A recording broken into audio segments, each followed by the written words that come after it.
नमस्कार। बढ़ते हैं अगले पाठ की ओर। पाठ संख्या 6। हम कुंडली विश्लेषण की जो सीरीज चल रही है, क्रम चल रहा है, उसमें पाठ संख्या 6 में आज हम तीसरे भाव, जिसे पराक्रम भाव भी कहते हैं, पराक्रम भी कहते हैं, इसकी चर्चा करेंगे। पिछले पाठ में, पाठ संख्या 5 में हमने लगन और धन भाव की चर्चा की, और इस पाठ में हम जो ये कुंडली विश्लेषण की क्रम चल रहा है, उसमें तीसरे भाव की चर्चा करेंगे।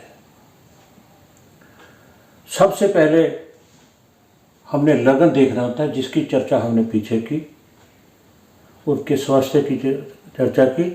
आज हम सीधा और सीधा तीसरे भाव पर चलेंगे। तीसरा भाव, जिसे पराक्रम भाव कहते हैं, इसकी राशि कौन सी है? तीसरे की राशि धनु राशि, मकर राशि। मकर राशि जिसका स्वामी कौन है? शनि। और शनि कहाँ बैठा है? कर्म भाव में, राज्य भाव में। यहां से हम कर्म देखते हैं, जो राजनीति में है वो यहां से उनके लिए राज्य भाव है।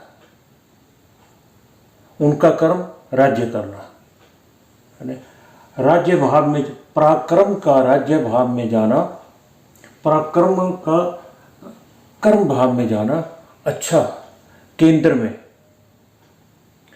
सबसे पहले ये देख ले कि इसके ऊपर कोई दृष्टि है। इस भाव में ना तो कोई शुभ ग्रह और ना ही कोई अशुभ ग्रह स्थित नहीं है। एक दूसरा, इस पर दृष्टि, सप्तम दृष्टि से कोई भी ग्रह इसको नहीं देख रहा। गुरु की नौवीं दृष्टि नहीं है। शनि की सप्तम, तीसरी या 10वीं दृष्टि नहीं है। मंगल की भी चौथी, अष्टम और सप्तम दृष्टि नहीं है। कोई भी ग्रह इसको नहीं देख रहा। अगर कोई देख रहा है तो सिर्फ केतु 1, 2, 3, 4, 5। राहु और केतु छाया ग्रह हैं, जो मैं ज़्यादा इनको तवज्जो नहीं देता, क्योंकि जिसका शरीर नहीं उसकी दृष्टि क्या। जो खुद छाया ग्रह है, यानी उसकी दृष्टि ज़्यादा मायने नहीं रखती, मगर अगर कोई मानते हैं तो उनको मान लेना चाहिए। तो सिर्फ और सिर्फ केतु की दृष्टि 1, 2, 3, 4, 5। पंचम दृष्टि से केतु सिर्फ इस भाव को देख रहा है। अब देखते हैं कि इसका स्वामी जो है कौन है? शनि। शनि कहाँ चला गया? केंद्र में। केंद्र में लगन से 10वें भाव में गया, परंतु अपनी राशि से ये अष्टम में है। 1, 2, 3, 4, 5, 6, 7, 8 अपने से अष्टम में है। अष्टम में गया, इसकी चर्चा बाद में करेंगे। पहले ये देखते हैं कि लगन से 10वें में गया तो कर्म भाव में जाना, पराक्रम का जो भी कर्म करेगा निष्ठा के साथ करेगा, अडिग करेगा, लगातार करेगा, मेहनत करेगा। और उसका स्वामी है कौन? शनि। और कर्म स्थान में शनि का जाना, पराक्रम हेश होकर जाना बहुत अच्छा। और युति किसके साथ है? अपने मित्र शुक्र के साथ। भले ही शुक्र 12वें और सप्तम का स्वामी है, इसकी चर्चा नहीं, ये है वो मित्र के साथ 10वें भाव में गया। और शनि की क्या नेचर है? प्रवृत्ति है मेहनत करना, कर्मठ रहना, जो भी काम करना मेहनत के साथ करना। और शुक्र का एक ही शब्द है, कामना, इच्छाएं। काम करने की इच्छा लगातार बढ़ती रहेगी। 10-10, 12-12 घंटे लगातार काम करने वाला, रात को जाग कर काम करने वाला, कामना कम नहीं होता, इच्छाएं कम नहीं होती, ये भी कर लो, 1 यूनिट लगाया है उससे 2 लगा लो, 3 लगा लो, कामना जो है बढ़ती जाएगी। अगर राजनीति में है तो एमएलए है, एमपी बन जाओ, मंत्री बन जाओ, कैबिनेट मंत्री बन जाओ, गृह मंत्री बन जाओ, कुछ भी, आगे आगे इच्छाएं बढ़ती जाती है। अब देखिए इसके ऊपर किसी की दृष्टि है, हम सिर्फ तीसरे भाव की चर्चा कर रहे हैं, उसको केंद्रित करके ही सारी बात कर रहे हैं।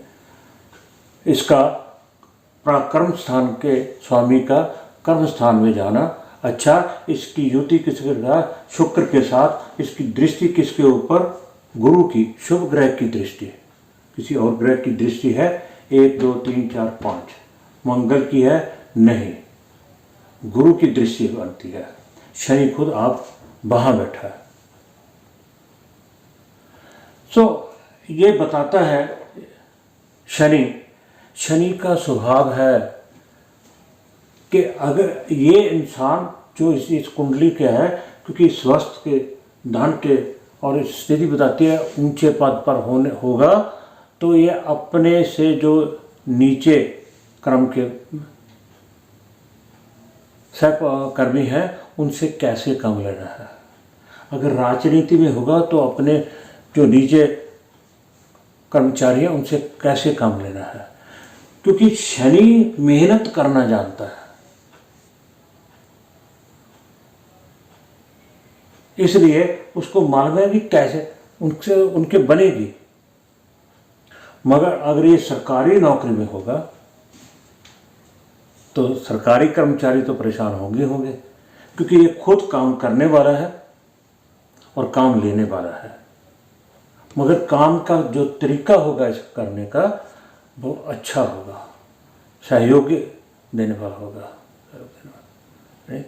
और उसके ऊपर गुरु की दृष्टि का होना, शुक्र के साथ युति होना, ये दर्शाता है कि ये इंसान दिन पर रात काम करेगा। और अब इसकी जो स्थिति है, अब हम निवास में चेक कर लेते हैं। तीसरे भाव, पराक्रम भाव की जो राशि है मकर राशि, यहाँ कहाँ चलेगी, केंद्र में चलेगी। यहाँ अशुभ भाव में थी, यहाँ शुभ भाव केंद्र में चली गई। इसका स्वामी यहाँ केंद्र में था और यहाँ छठे में आ गया, कोई ज़्यादा फर्क नहीं है। कहते हैं अशुभ भाव में अशुभ ग्रह को आना अच्छा ही कहा जाता है। कई तो ऐसे कहते हैं अशुभ भाव में अशुभ ग्रह शुभ फल देते हैं, क्योंकि जो यहाँ से बुराई मिलनी थी रोग ऋण, उसमें ये कमी करेंगे। अशुभ ग्रह का शनि का यहाँ पे आना बुरा नहीं है।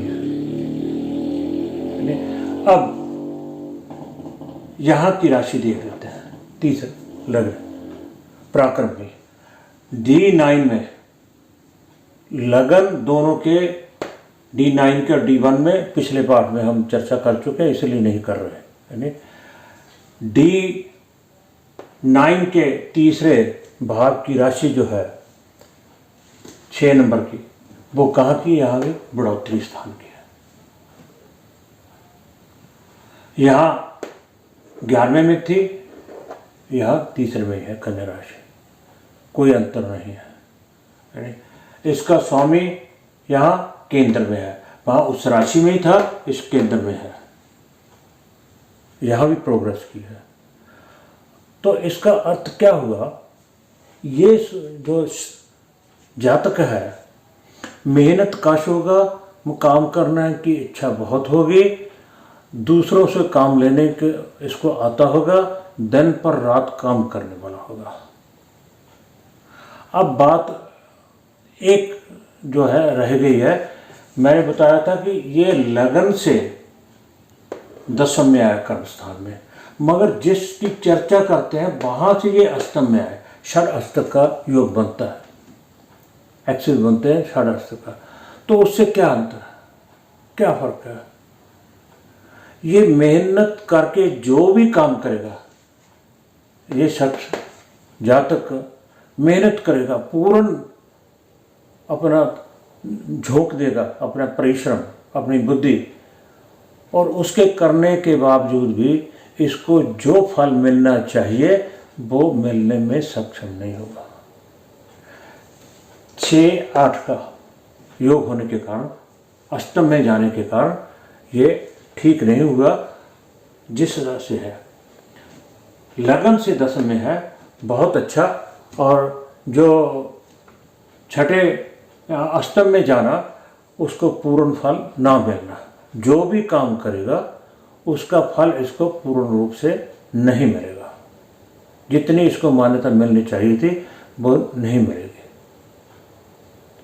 अब एक बात शायद मेरे से भूल हुई, यहाँ का कारक कौन है? मंगल। मंगल की क्या स्थिति है? वो लगन में है। अब D9 में कारक की देखे तो वो भी लगन में है। हर तरह से ये जो पराक्रम स्थान है, ठीक, हाँ, भाई और पराक्रम दोनों के लिए भी, भाई बहनों के लिए कितना अच्छा है कितना बुरा है, षड का योग है, आप खुद ही अंदाजा लगा सकते हैं, उस हिसाब से ठीक नहीं है। मगर ये भी नहीं है कि उनके लिए करेगा रहे, मन ही मन में उन आपस में प्यार रहेगा, मगर षड अस्त्र का दोष होने के कारण, योग होने के कारण ये उतना इनमें आपसी तालमेल नहीं रहेगा। देखा जाए क्योंकि यहाँ का स्वामी लगन में चला गया, अच्छा है, मगर जो षड अस्त्र का बनता है उससे ये मैंने पहले कह चुका, जो काम करेगा उसमें उसको पूर्ण फल नहीं मिलेगा। तो ये था पराक्रम। पराक्रम के बाद हम अगले पार्ट में सुख भाग की चर्चा करेंगे। भी इसको अपनी माता का सुख है, घर वाहन जमीन से कितना सुख है, इस बात की चर्चा करेंगे। सभी 12 के 12 भागों की चर्चा करने के बाद फिर हम आगे टॉपिकली चर्चा करेंगे, एक एक टॉपिक लेकर करेंगे। कृपया पाठ को क्रम से देखें। अगर पसंद आए तो शेयर भी जरूर करें, सब्सक्राइब भी करें। आप सबका बहुत बहुत धन्यवाद।